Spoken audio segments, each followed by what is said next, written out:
Hi, I'm Andrew, and I have ALS.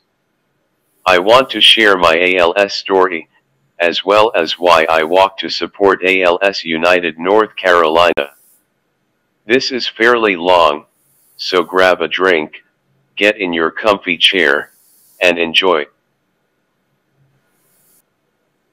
I was diagnosed with ALS in May 2017. This was only a few months after my initial symptoms, continuous twitching in the muscles of my right arm and a growing weakness in that right hand, that had me convinced there was something neurological going on with me. I underwent a couple of MRIs of my neck and head looking for a possible pinched nerve, both not revealing any problems, and then a nerve conductivity test with my limbs, which showed problems but not a conclusive culprit. Guessing I may not get the specialized neurological examinations locally, in the New River Valley of Virginia, that I was quite certain I would need, I left for Chapel Hill as soon as my semester of teaching was over. There I knew I could avail myself of the many resources of the UNC and Duke hospital systems. After a wide array of tests, I was called into Duke's neurology clinic where they informed me that I likely had ALS. Perhaps the strangest part of ALS is that there is no definitive diagnosis, just an array of symptoms and a bunch of tests meant to rule out every other possible cause. The diagnosis wasn't a shock to me, as I had already reached the same conclusion based on my research into my symptoms. The neurologists and my parents probably thought I was in denial since I took the news so matter-of-factly, but I accepted the diagnosis as a change in my life and not a death sentence. I still look at my ALS in that way. Prior to my ALS diagnosis, I was a professor of photography at Radford University in Virginia.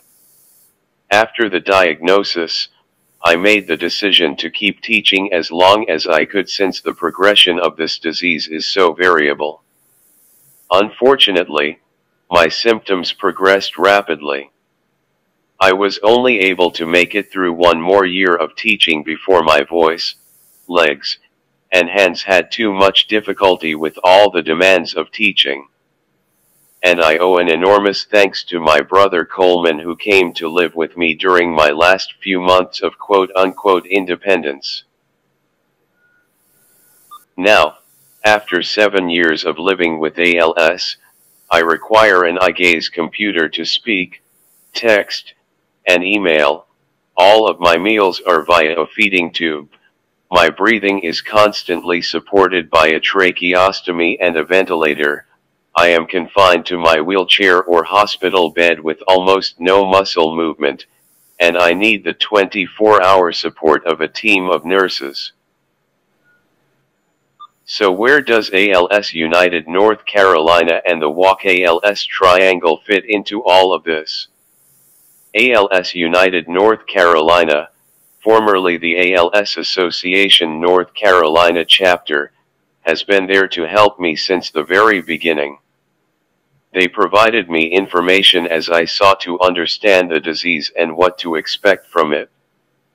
They gave me details on the various ALS clinics in North Carolina and Virginia so that I could consider which would be best for me. They demoed technology equipment for me that I otherwise might not be aware of. ALS United NC hosts gatherings of persons with ALS and their caregivers to educate them on the disease. They provide a wide variety of loaner equipment. More than anything, ALS United North Carolina is always there to support those of us with the disease and our caregivers. The Triangle Walk raises funds to support those affected by ALS and to spread awareness of the urgency to find treatments and a cure.